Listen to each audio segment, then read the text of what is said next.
escaped Isengard with help from the Great Eagle. That night, Strider reunites with Arwen, and they confirm that Arwen's father, Lord Elfbelf, escaped Isengard from the Great Eagle. That night, Strider reunites with Arwen, and they confirm their love for each other.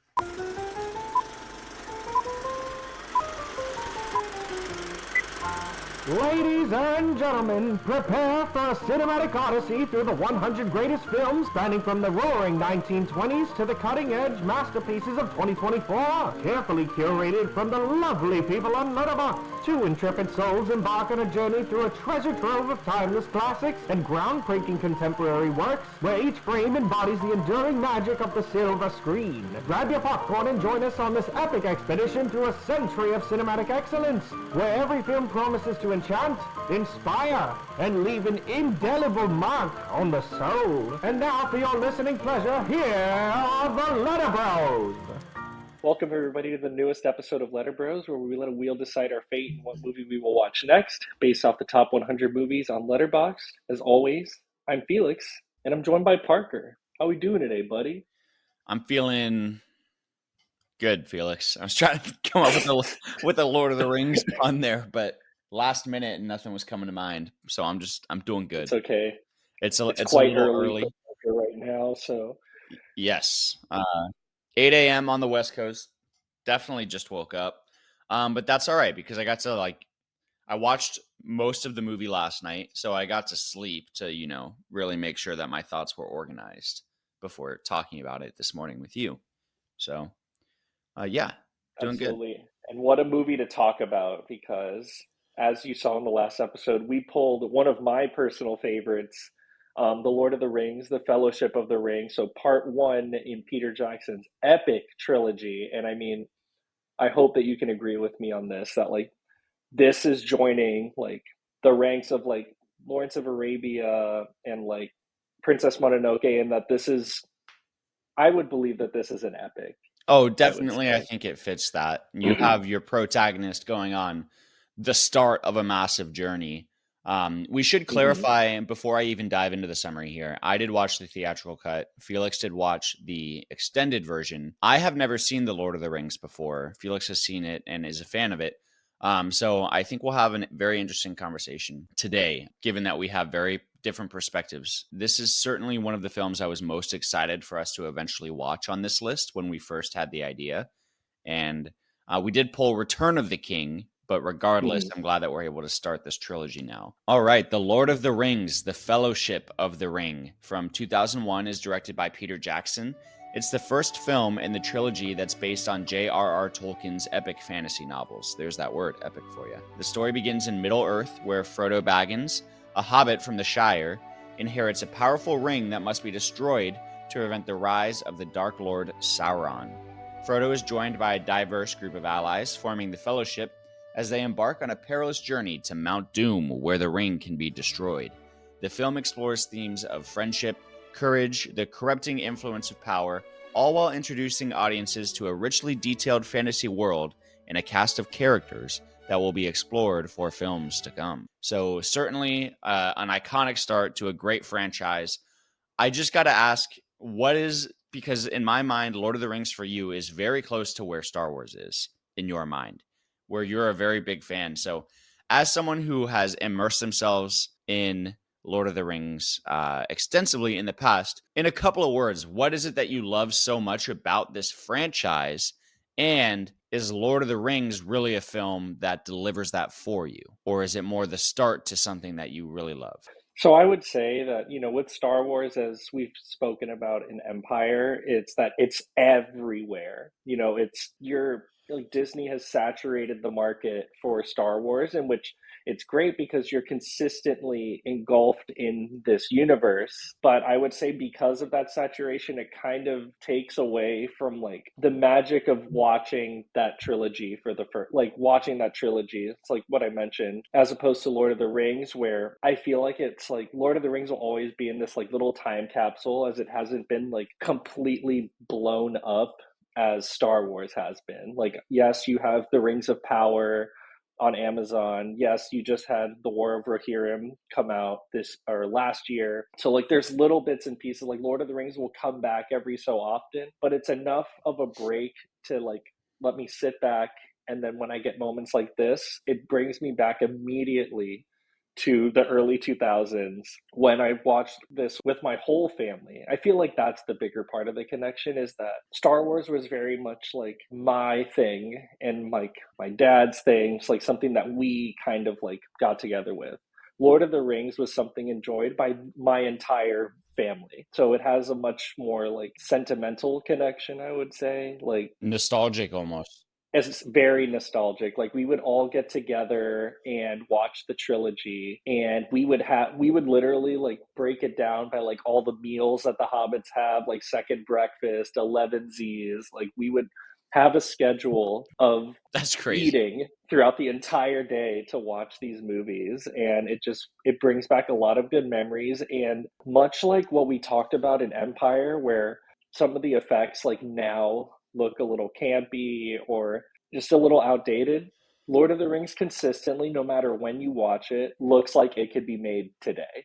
I'm going to disagree with you on that one, Felix. Oh my God, no.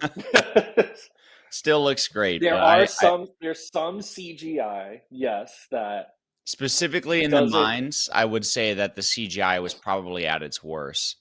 When the stairs were like with the troll. Not necessarily the troll. I think most of the creatures looked fine, but there was some fire and some destruction. Again, specifically in the mines where they have to jump from stairs to stairs. That looked pretty poor, in my opinion. But we will get to that. We certainly will get to that. And I'm glad to hear your opinion on The Lord of the Rings. For me, I'm just now dipping my toes in, so I'm excited. I know they're not the same, and people probably hate when they're compared, but like I'm a huge Harry Potter fan. I texted you. I was like, this kind of makes me want to watch Harry Potter. And they are very different in the sense that this is more of a journey through, multiple locations for a certain purpose. Obviously, they both have magic, and they both have Ian McKellen in some of their movies, in a very similar role. Like Gandalf is very Dumbledore-y. Like they are very similar. He is very silly. Like he does have that kind of like humor that Dumbledore does have. So I could definitely see where you're getting that. I mean, they also came out around the same time, like 99, early 2000s. Mm-hmm. Like, and funny enough, now that you mention that, watching the cave troll in Moria, it did make me think about the troll scene, the bathroom Sorcerer's Stone. Like when they're like swinging around and stuff, I was like, yeah, I feel like this is just the same like special effects company doing this. But I mean, that's okay. And while we're talking about Ian McKellen, I also want to just introduce the rest of the cast, if that's okay with you, because we have quite a cast in this, even in this first film. It's a and after all, it is the Fellowship of the Ring, which is said by name during the runtime, which I thought was interesting, but kind of a cool moment because it takes place about halfway through the film. It's such a good point of the movie. I feel like that is spoken. That's truly like the climax of the movie. It's like it's the start of this adventure. Like, yes, we've had an adventure prior to that from them getting to that specific point, but it's just once that takes off, the entire trilogy, I feel like it begins at that specific it definitely felt like the beginning of the movie in some ways. But we do have Elijah Wood in an iconic role as Frodo Baggins. As we mentioned, Ian McKellen as Gandalf the Grey, Viggo Mortensen as Aragorn in another great performance, Sean Astin as Samwise Gamgee, Orlando Bloom as Legolas Greenleaf, John Rhys Davies as Gimli, Sean Bean as Boromir, Billy Boyd as Pippin Took, Dominic Monaghan as Mary Brandybuck, I think the character's name is, Liv Tyler as Arwen, Kate Blanchett as Galadriel, Hugo Weaving as Elrond, Christopher Lee as Saruman, my least favorite performance in the movie, and Andy Serkis as Gollum.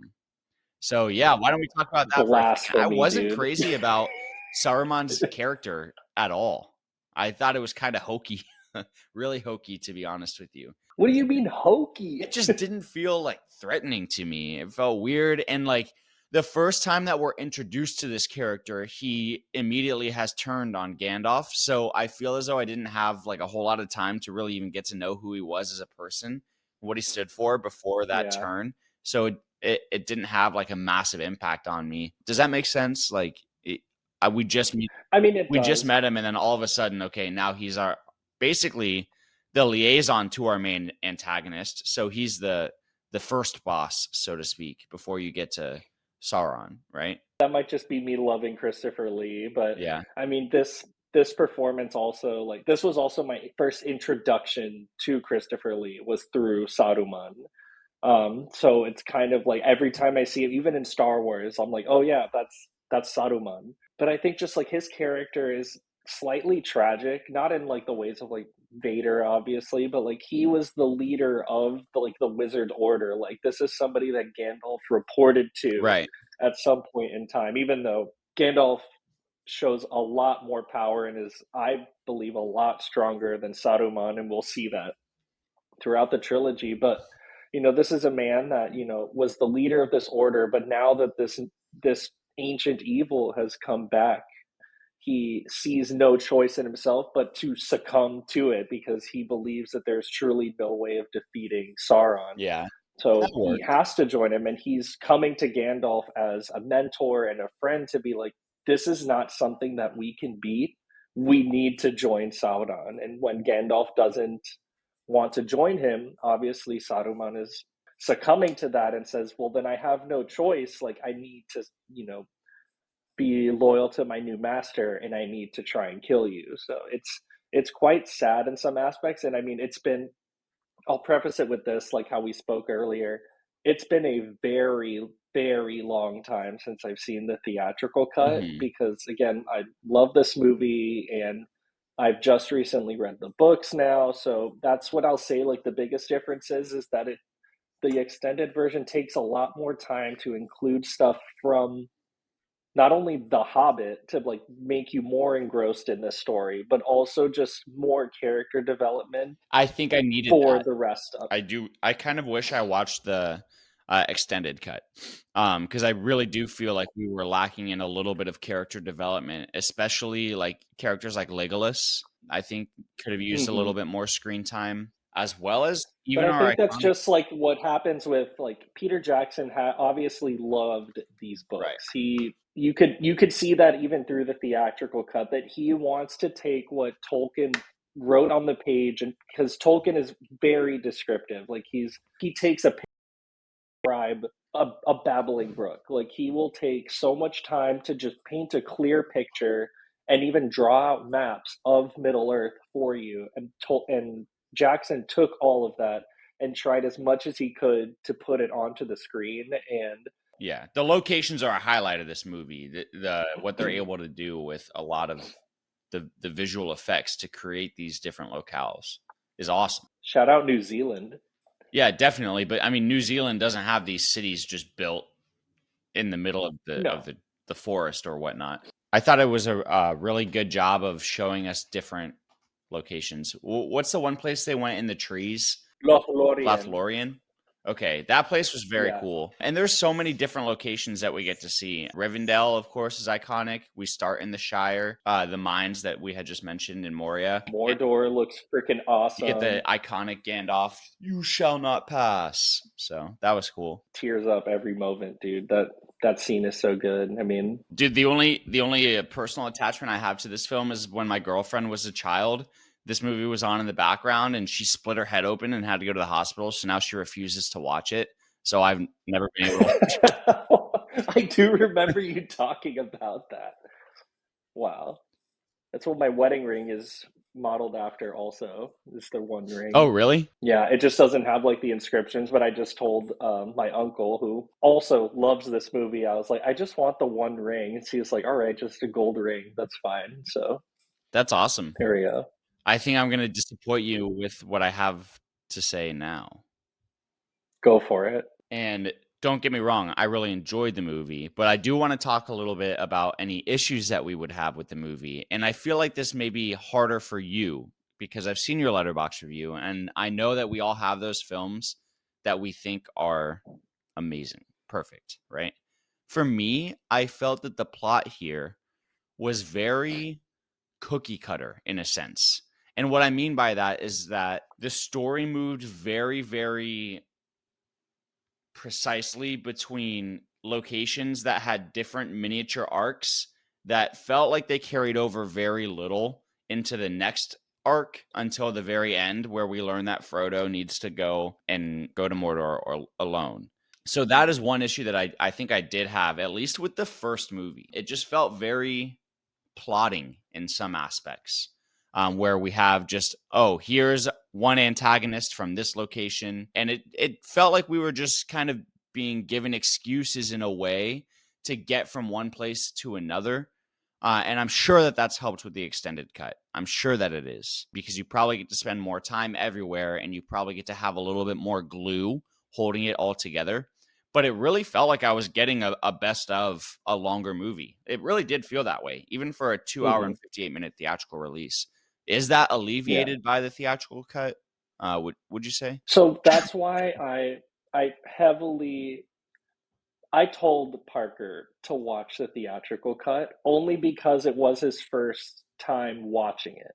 I feel that the extended cut is more beneficial for people who have seen the movie, and this is a great problem to have, actually, is that you've seen the movie, you see it for like the masterpiece that it is, of like why this movie was such a big deal in the early 2000s, why it had all of this buzz, and why it still has buzz today, like just for the aspect of a movie. But the extended cut, I feel, benefits more for people who want to dive a little more, kind of like the problem we had with Princess Mononoke, where it was like, we want more lore around that, but we won't get any of that.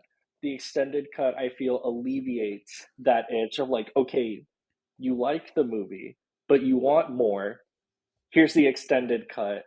And just for comparison's sake, I have it pulled up here. So theatrical cut is 2 hours and 58 minutes, like Parker said. The extended cut is 3 hours and 48 minutes. So almost an hour more footage included.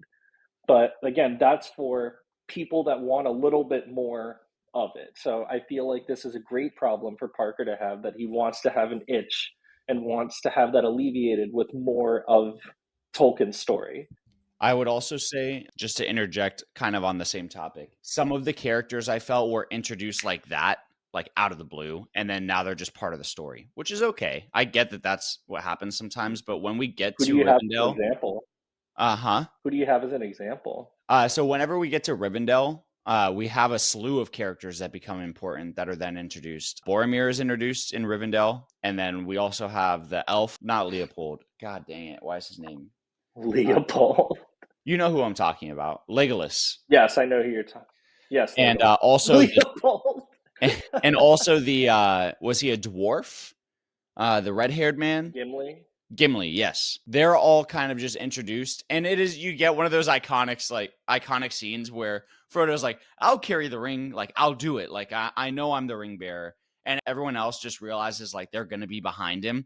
I thought it was a great scene. I thought it was awesome. It really is the start to what I know is about to be an epic trilogy. And it gives one of the most iconic lines in the entire movie, where they each go, "You have my sword, and you have my bow, and my axe." Again, it's the start of this grand adventure, and it's just everybody is going behind Frodo and just being like, I got you. I will literally do whatever to help you. Yeah, and they're badass, dude. There's some really great fight scenes in this movie that are very entertaining to watch. That's what I'd say, like, this movie has, like, it's dramatic. It has some terrifying visuals. Like, anytime, like, I saw, like, I kind of, like, made me a little bit hesitant to watch the rest of the movies as a kid, because these scenes that you see with Gollum, where you get, like, just little smidgets. Like, you don't really see Gollum that much in this movie, but you get, like, you know, like when you see your cat or, like, your dog, like,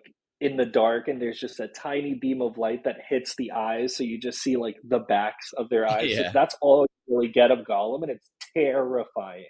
A lot of the monsters, like the orcs, the Uruk-hai, are scary fucking creatures. I love how it has that little bit of, like, kind of horror element. There's funny moments, there's dramatic moments, especially with scenes between Frodo and Sam, and just a whole lot of just adventure and action. Like, anytime I see Legolas, like, moving like while he's fighting, it's just like it's like watching like water move. Like he's Yeah, very fluid in his motions, and agreed. you can Dude, just watch such a it. They quick fit draw. their Like, characters perfectly. yeah, I Yeah, agree. Yeah, and by the end of the film, there's still a lot of story left to be told, and that is made very clear. You have Sam and Frodo on their way to Mordor, and then you have what is it, Pippin and the other Hobbit, Merry and Pippin. Merry and Pippin, that are swept off by orcs, right? And the rest of the team is now going to find them after Boromir's redemption. And I think he dies. I know Gandalf didn't die. Just it's one of those things that you know, or at least I No, know he won't have Boromir died. is straight up dead. Which that sucks. I would have liked to see him in more of the trilogy, but he's such an Yeah. iconic character. He's on all the memes. Of course, one does not simply walk into Mordor. Shout out Sean Bean. His Yeah. characters are always dying. So as someone who's a massive fan of the Lord of the Rings, before we move into our ranking, I'm curious, what's your favorite part of Fellowship of the Ring, and what's your least favorite part of Fellowship? No, honestly, my favorite location in the movie, I would say, is Rivendell, because we visit it a lot, like in other mediums. Or actually, no, not Rivendell. I really like the Shire. The Shire is this Mhm. nice little beginning, and it's obviously like at some point, like we will return to the Shire. It's always visited in the books, in the movies, and it's so cozy. And the fact that like you can go and visit the Shire in New Zealand, that like that place is real. Like that is a place you can go to, makes me very happy every time I see it. So what was your favorite place? That's tough. Probably Lothlorien, I would say, was a Yeah. cool spot. They did a good job of introducing us to Middle Earth. In a way, I feel as though I wish I got more time in each of the locations, which again, extended cut plus 2 more movies to come, so I understand. Exactly. You will get your fix for sure, with the next two movies. So, and we can debate on whether you want to continue the next two movies like as the extended versions. Like, if when we pull the movies, we can discuss that. But we're here to just talk about the Fellowship of the Ring, Yes, and we shall rank the Fellowship of the Ring. and we shall rank the ring. All right, so obviously this is going to be a crapshoot for me. Not a crapshoot, but I mean it's on my Letterboxd already. But I'll go into it. Enjoyability and rewatchability. Obviously, for me, this is a 15. It's a movie that I can return to every single time and enjoy it just as much as I did the first time. It's has deep roots in my personal history, in my family's history. It's something that we could go 20 years from now and we can all get together and say, do you want to watch Lord of the Rings? And we'll pop it on and have a great time.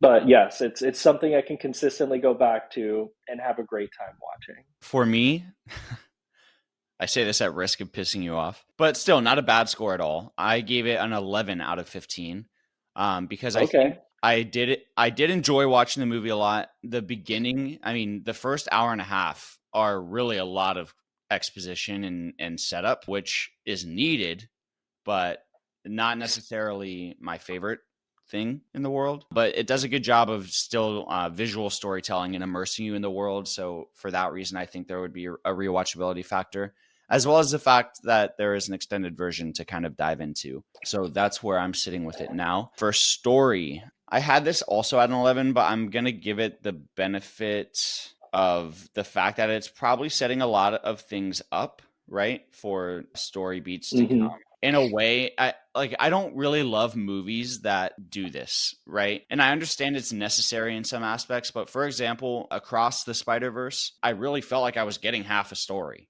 And in a way, I kind of felt that way here too. Alas, like what can you do? It's already 3 hours long. I'll give it a 12 out of 15 here. All right.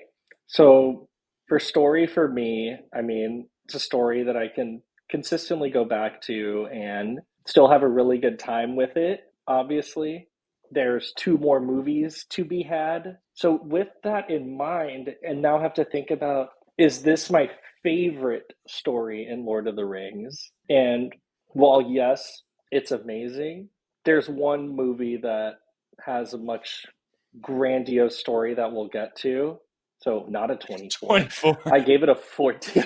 I gave it a 24. So I would say the story for this is a 14. While obviously this story is still amazing and it's the beginning to a grandiose adventure, I feel that, and without getting like too spoilery, there's a much more better story down the line that really just is perfection in my eyes. For lasting impression, this I feel goes in hand with enjoyability and rewatchability. For me, it's a 15. This obviously has influenced my personal life. I have family named after Lord of the Rings characters. It's something that it obviously influenced Hollywood and is a pop culture phenomenon that is still talked about and are still making stuff in the Middle East. In the Middle Earth universe, where obviously like there's still a need for Tolkien things. Like there is still a need for stories from Tolkien, even if they have to come up with some for the Rings of Power. I have opinions about that, but this is not the podcast to do that in. But that's where I'll leave it. Obviously, this movie is tied to me a lot. Yeah, I mean, the amount of memes that came out of this movie is vast. I mean, yeah, it's a very memeable movie. Yeah, and for good reason, because it does leave an impression and it has a lot of iconic moments. I gave it a 13 out of 15. Because I don't quite have that personal tie to it like you do, Felix, and it's still fairly fresh in my mind, but it is the beginning to what's known as the greatest trilogies of all time. It's made a massive impact on pop culture that few other trilogies or franchises really have. And I think that it has captured my interest in the Lord of the Rings, as opposed to, say, the Human Condition. Like, I'm excited to watch the following movies because of this movie. Whereas, while I'm still hopeful for the next two Human Condition movies, the first one did not do a good job of introducing me to the world, the characters, and the things yet to come. For visual and auditory appeal here, this is tough. I think the score was really good. For me, not yet, and maybe because I just have watched it and listened to it, not quite on the level of other scores that are, my favorites, such as Harry Potter, for example, or Back to the Future, Jurassic Park. So the score is good, but not super iconic yet in my mind. And while there's a lot of great locations and a lot of great battle sequences, I do agree with you that in some spots it straight up did not age well and looks a little bit goofy. I gave it an 8 out of 10 because there's really a lot going for it, but there were just some things that kept it from being really absolute top of the line for me personally, which I hate because we got, like, looking at Rivendell, I'm sure, like, on the big screen was mind blowing, and that there were a lot of really mind blowing visual aspects. But yeah, I'm leaving it there at an 8. Good, but not among the greatest. So for me, I gave this a 9 out of 10. Again, the score by Howard Shore is iconic. I feel like there's a lot, like, anytime like certain cues would come up, like for the Shire or for when they're, creating the Urukai for the first time, or just any of like the themes, like they're so iconic and memorable, at least again to me, who's watched these movies a lot. So like whenever the score comes on, I'm like, one of those things that grows on you for sure. correct. But again, it's not at that level of like a John Williams score that like it stands the test of time and is like, seen outside of pop culture, Right. and is Like known for people who, Interstellar. like, you might not have seen Star Wars, but you know what the Imperial March sounds like. Right. But I would say again, the locations are beautiful, the set design is amazing, but they're, like you said, some CGI that hasn't aged very well. So it's just that 1 point knock for me to make this a perfect 10.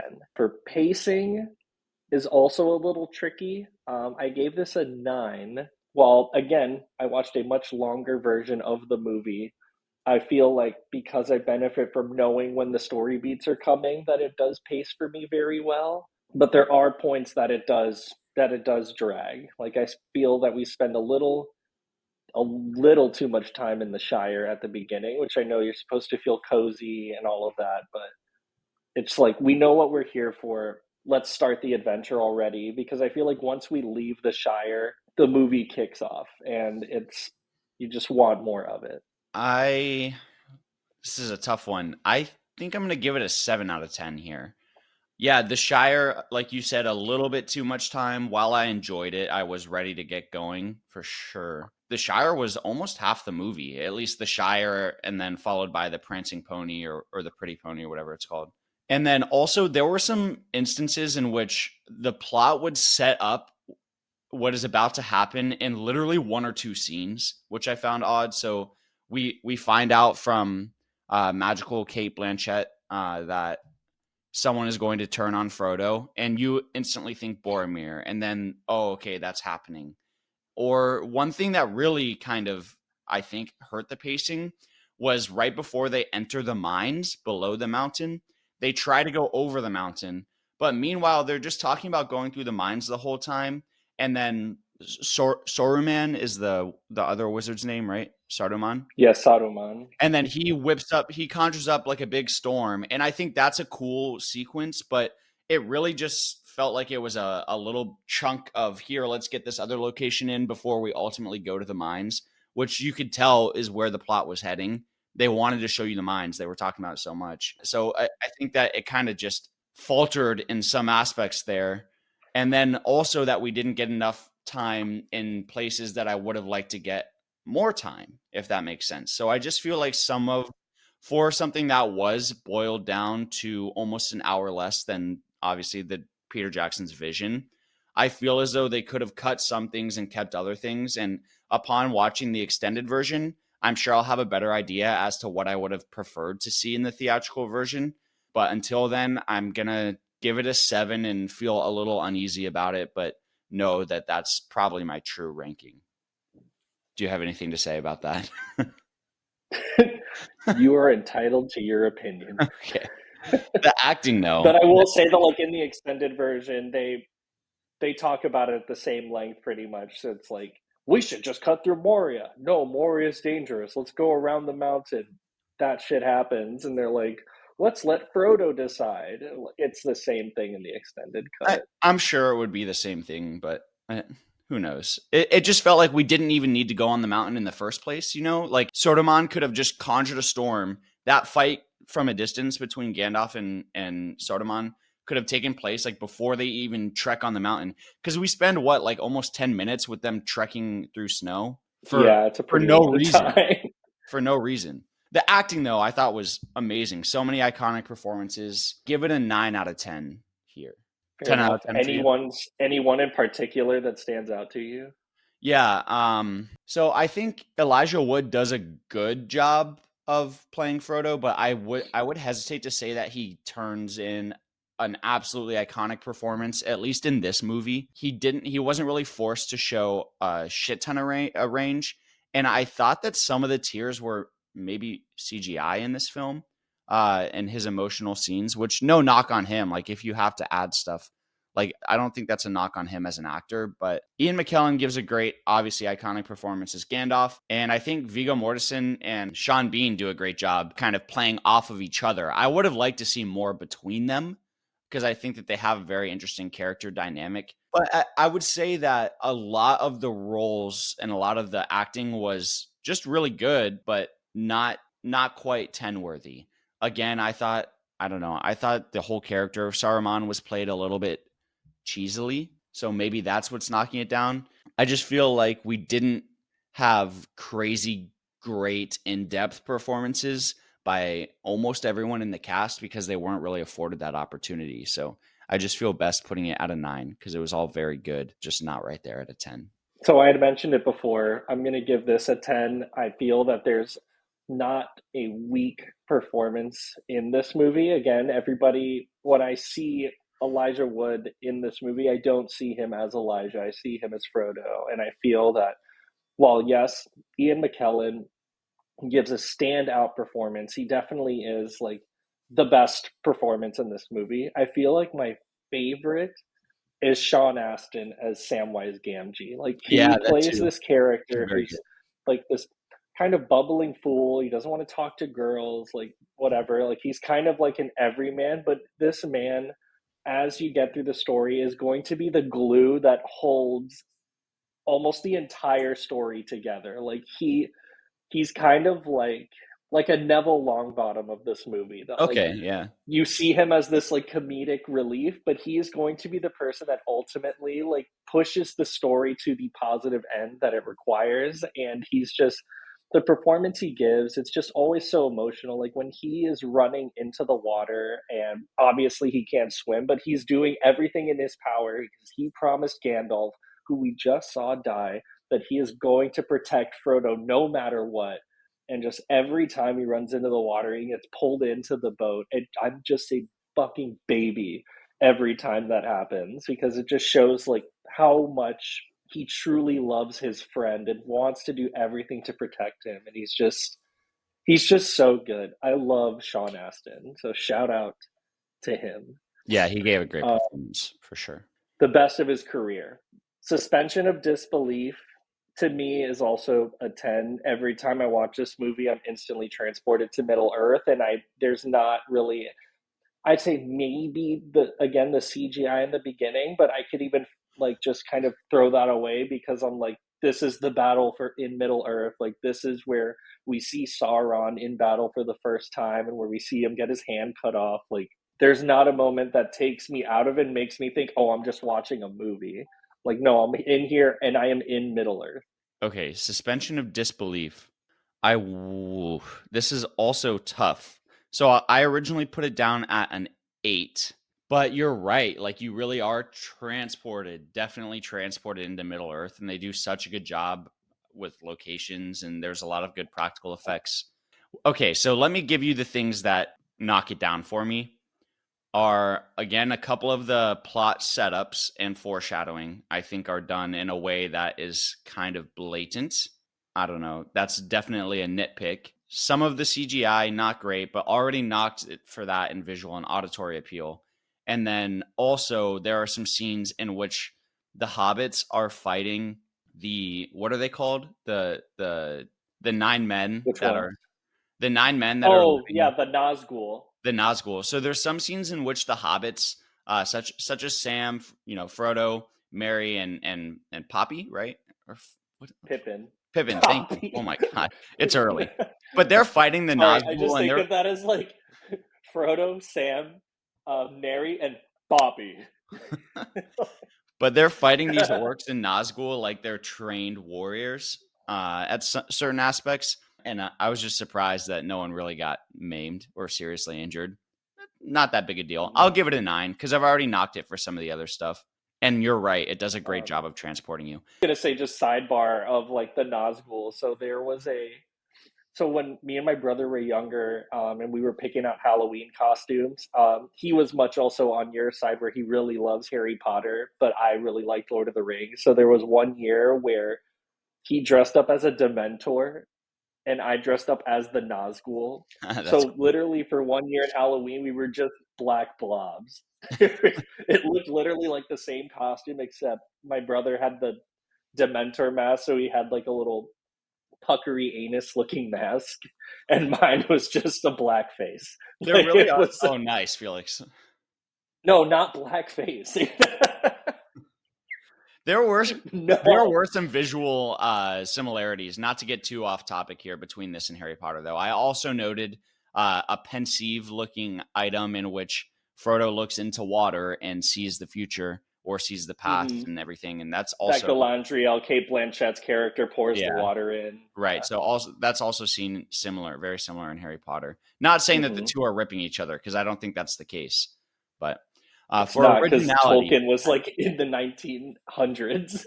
I'm curious to hear your take on originality here, because obviously it's based off a book, but I don't care because these books needed to have a movie made for them because there's so much story and there's so much beauty to behold here. Where I would have an issue with originality is when we get into like the new movie that came out with War of Rohirrim or whatever it is, or War of the Rings of Rohirrim. Power. Yeah. Whenever it's an obvious grab for cash at a franchise that's already established success, that's where I have a real issue with originality. So right now I'm thinking of an 8 or a 9, and I'm gonna lean on the side of 9 here, actually, which surprises me because it's the first telling of a very original fantasy tale that has all of these very creative locations. They had to figure out a way to bring them forward on a visual platform. They had to create the imagery for these locations and characters that people already know and love and really have opinions on before the movie's even made. So they had to find a way to be original in their execution of that, but still loyal to the source material, which in and of itself takes a lot of originality in terms of filmmaking. So I feel good about it there out of 9. Yeah, I gave this a 10. Again, this would be, I'd say this falls in line with like my first viewing of the movie. It was probably the most, like not reading the books at all. I didn't even know it was a book when I first watched it. I just thought it was these crazy fantasy imagery. But then to find out later that like this is based off of a trilogy of books and a prequel with The Hobbit, which then gets its own trilogy.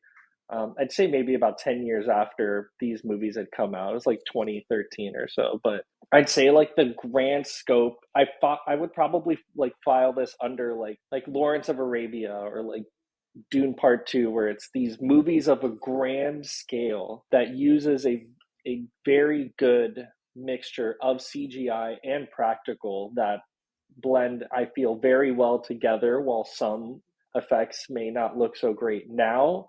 For the time, it was just, you couldn't escape this movie. And the fact that we would watch this movie and they literally like released it when it was first, like when it first came out, you saw the trailer for Fellowship, but then after the movie was, or the trailer was done, they would put Two Towers in 2002, Return of the King 2003. Like they already had the schedule up, so it was just this excitement that you just watched this amazing movie and now you get 2 more of them each year, which was, I feel like, because this was like before Harry Potter had come out, like knowing that like you were going to get one every other year, like this was just, it was a very nice surprise and an original way to release a film of this scale. My attachment, it's no secret here.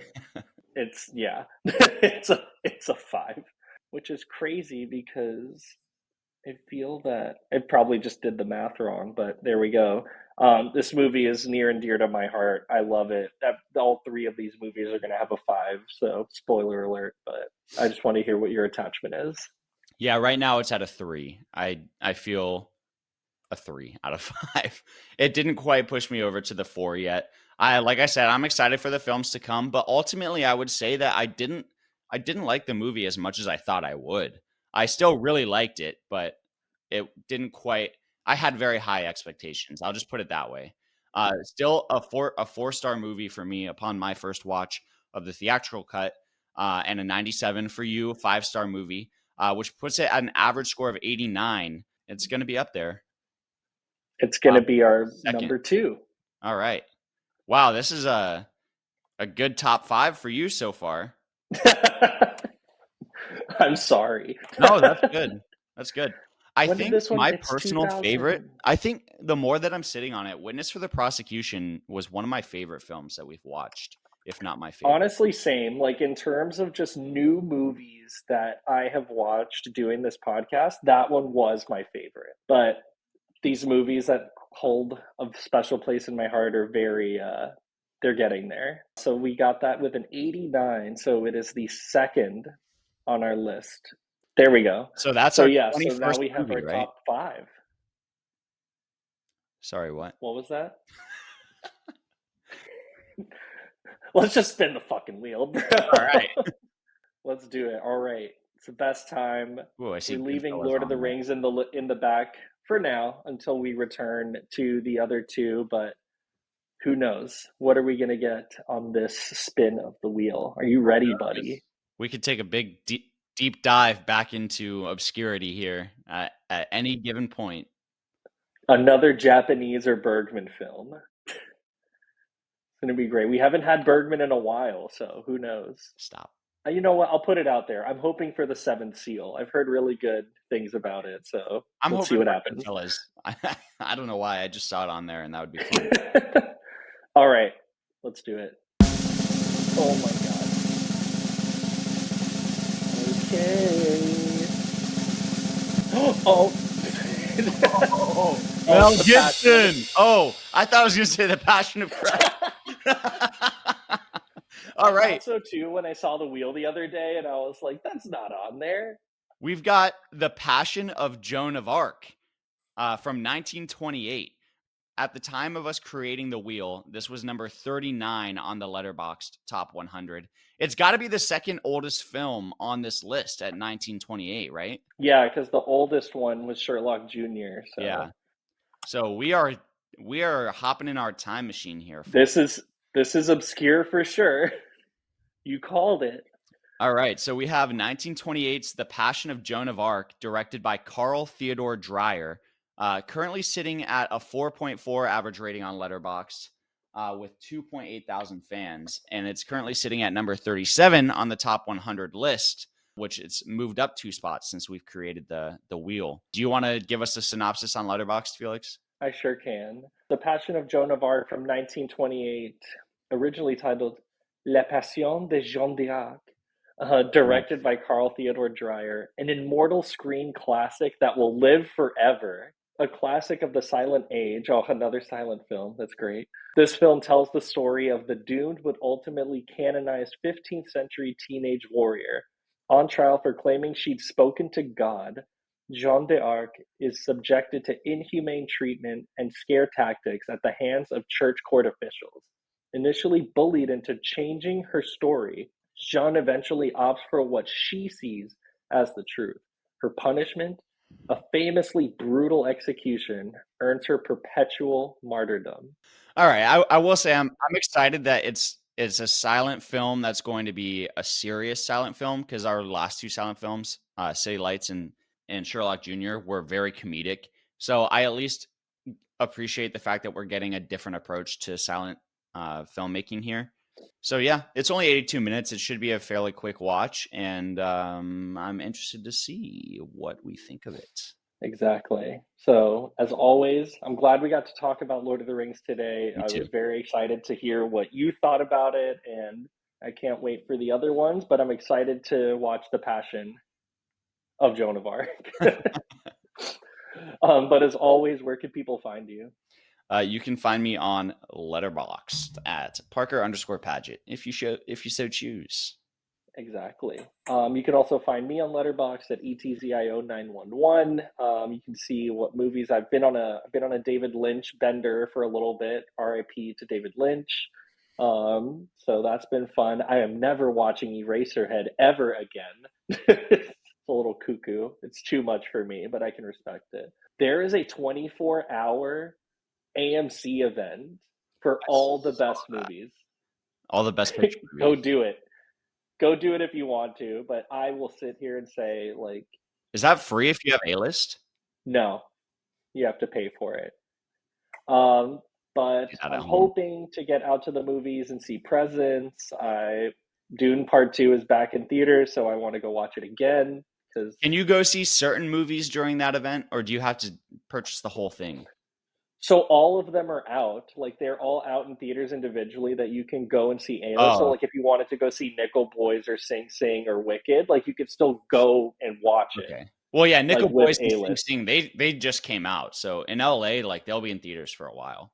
That's what I like about LA is, like, dude, even Anora had such a long run in theaters, and I still just never saw it. Mm-hmm. It's still in theaters now, or it's back here, so you have plenty of time to see it, so cool. You got it. But other than that, thanks for watching the LetterBros podcast or listening. Just rate 5 stars and review. But as always, we will see you at the movies.